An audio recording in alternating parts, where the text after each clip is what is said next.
Praise the Lord. जय मसीह की। परमेश्वर का नाम का महिमा हो। यीशु मसीह के चेले कैसे होना चाहिए, या यीशु मसीह का चेला का मतलब क्या है। यीशु मसीह का पहाड़ी उपदेश में चेले उसके पास गए, चेले उनके पास गए। हम लोग उसका 5 अध्याय का पहला पद में, दूसरा पद में देखते हैं। चेले कौन है? गुरु के पास जाने वाले चेले। हम गुरु के पास कैसा जा सकते हैं? यीशु मसीह अभी हमारे पास नहीं है, शारीरिक रूप से नहीं है। जरूर वो हमारे साथ है, आत्मा में प्रभु यीशु हमारे साथ है। अब हम यीशु के पास कैसा जा सकते हैं? प्रभु का वचन में लूका रचित सुसमाचार 22 अध्याय का उसका 39 पद में लिखा है, तब वह बाहर निकलकर अपनी रीति के अनुसार जैतून के पहाड़ पर गया और चेले उसके पीछे हो लिए। जी हाँ, बहुत ध्यान देने वाली एक शब्द वहां पर लिखा है, अपनी रीति के अनुसार। यीशु मसीह अपना पिता के पास जाते थे। यह यीशु मसीह का रीति था। यीशु मसीह जरूरत के अनुसार नहीं जाते थे। हमें से बहुत लोग जब जरूरत होते हैं तब यीशु के पास जाते हैं। बीमारी है तो जाएंगे, बच्चे लोग परीक्षा है तो उसका पहला दिन जाएंगे, बच्चे के शादी होना है तो हम जाएंगे, प्रमोशन मिलना है तो जाएंगे, बिजनेस अच्छा होना है तो जाएंगे। हम कोई सफर में जाते हैं तो उससे पहले जाएंगे, पैसा की जरूरत है तो जाएंगे। जी हाँ, अगर कोई विरोध का सामना हम लोग करते हैं तब जाएंगे। लेकिन क्या यीशु मसीह इसी प्रकार जाते थे? नहीं। लिखा है, अपनी रीति के अनुसार जैतून के पहाड़ पर गया। क्यों गया है? वहां पर नीचे हम लोग देखते हैं तो वहां पर घुटने टेक कर प्रार्थना करने लगा। 41 पद में लिखा है। तो यीशु मसीह का ये उनका आदत था, वो उनका रीति था। यीशु मसीह का रीति था, यीशु मसीह का रीति था उन लोगों के पास, या माफ कीजिएगा, पिता के पास जाकर प्रार्थना करना, पिता के पास जाना यीशु का रीति था। प्यारो, हम जरूरत के अनुसार परमेश्वर के पास अगर जाते हैं तो इसका मतलब हम यीशु को एक दुकानदार जैसा, या एक सरकारी एक पुलिस स्टेशन के जैसा, एक डॉक्टर के जैसा हम उनको समझते हैं। हम एक गुरु के जैसा नहीं समझते हैं। अगर हम गुरु के जैसा यीशु को समझते हैं तो हम यीशु के पास लगातार जाएंगे। यह हमारा रीति होगा। वहां पर 2 बात याद रखना क्या है, ध्यान देने की है। एक, यीशु पिता के पास गया। यीशु पिता के पास जाना उनका रीति था। प्यारो, अगर यीशु को पिता के पास जाना उनका रीति होना जरूरी था, उनका इस दुनिया का सेवकाई को पूरा करने के लिए, तो मेरे लिए और आपके लिए जरूर एक नमूना है। एक ऐसी बात नहीं है चाहे तो हम जा सकते हैं,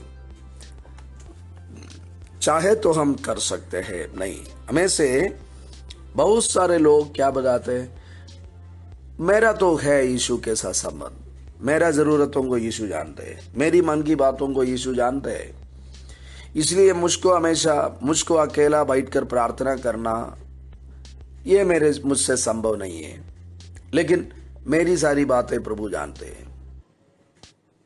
ऐसा कई लोगों ने बताए हुए हमने सुने। प्यारो, बहुत ध्यान दीजिए। यीशु मसीह चेलों को लेकर प्रार्थना करने के लिए गया, लेकिन चेले लोग क्या किया? वो प्रार्थना नहीं कर पाए। यीशु ने क्या बोला उसका 46 पद में, 46 पद में, उठो प्रार्थना करो कि परीक्षा में न पड़ो।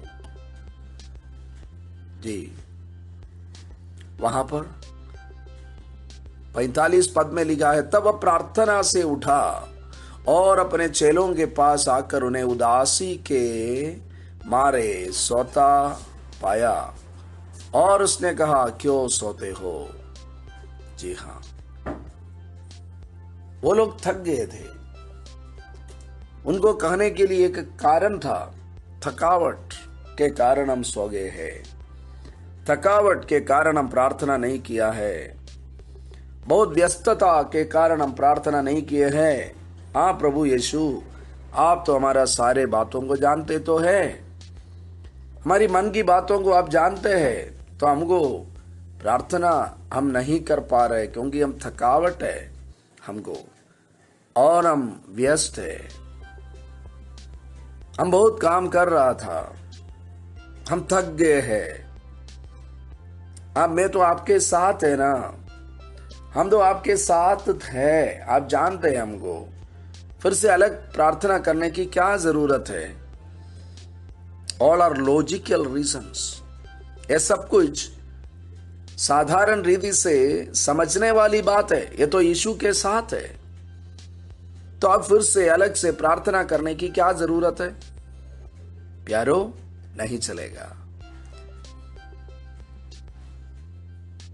बहुत सारे, शायद अधिकांश मसीह लोग प्रार्थना में बहुत बहुत कमजोर है। प्रार्थना में जब हम कमजोर है क्या होगा? यीशु ने कहा, तुम थके हो, तुम मेरे साथ है, सब कुछ ठीक है, लेकिन तुम उठो और तुम प्रार्थना करो ताकि तुम परीक्षा में नहीं पड़ेंगे। अगर तुम अलग समय निकालकर प्रार्थना नहीं करेंगे, अगर तुम थकावट के बावजूद भी प्रार्थना नहीं करेंगे, अगर तुम प्रार्थना को तुम्हारा प्रायोरिटी नहीं बनाएंगे, तो तुम परीक्षा में पड़ेंगे। यही यीशु का कहने का अर्थ है। बहुत सारे लोग रात में 12 बजे, 1 बजे, 2 बजे तक बातें करते रहेंगे, काम करते रहेंगे, सोएंगे, और सवेरे उनको बोलने का एक अच्छा रीजन है, मैं सवेरे नहीं उठ पाया। क्यों? क्योंकि तुम्हें 2 बजे सोया। भाई, आपको 2 बजे सोना नहीं था, आपको 11 बजे सोना था। क्योंकि अगर आप 2 बजे तक प्रार्थना कर रहे थे, अच्छी बात है, लेकिन अगर आप 2 बजे तक बात कर रहे थे, 2 बजे तक गप मार रहे थे, 2 बजे तक, 1 बजे तक, 12 बजे तक दुनिया का काम कर रहे थे, और अभी आप बोल रहे हैं मुझको 7 घंटा सोना है, इसलिए मैं 7 बजे उठा। 7 बजे उठा तो आपको ऑफिस जाने का समय हो गया, नहीं तो आपको किचन में जाने का समय हो गया, नहीं तो आपको खेत में जाने का समय हो गया, नहीं तो आपको सेवकाई में जाने का समय हो गया। और आप क्या सोचते हैं? अगर आप पास्टर है तो आप क्या सोच रहे हैं? मैं तो सेवा में न जा रहा हूं, प्रार्थना नहीं किया, ठीक है, लेकिन मैं सेवा में जा रहा हूं, चलते चलते मैं प्रार्थना करूंगा। नहीं नहीं नहीं, that is not the way, that is not the pattern set by Jesus. ये तरीका नहीं है, यीशु ने बनाया हुआ तरीका ये नहीं है। बहुत सारे लोग अपना सेवकाई में गिर रहा है। क्यों? प्रार्थना का जीवन नहीं है। बातें ज्यादा करते हैं, प्रार्थना कम करते हैं, शैतान घुस जाते हैं, परीक्षा में पढ़ते हैं और गिर जाते हैं। प्यारो, ऐसा न करे।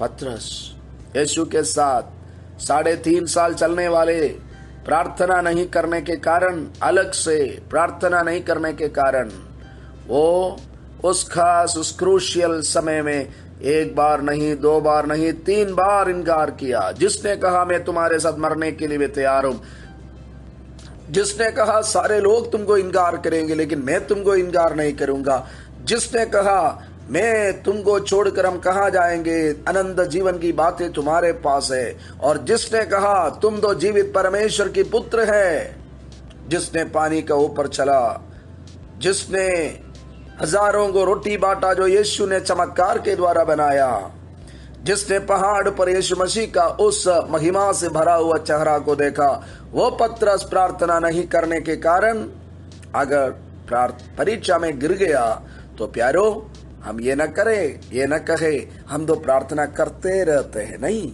यीशु का रीति था अलग से जाकर पिता के साथ बैठकर प्रार्थना करना, पिता के साथ अलग समय बिताना।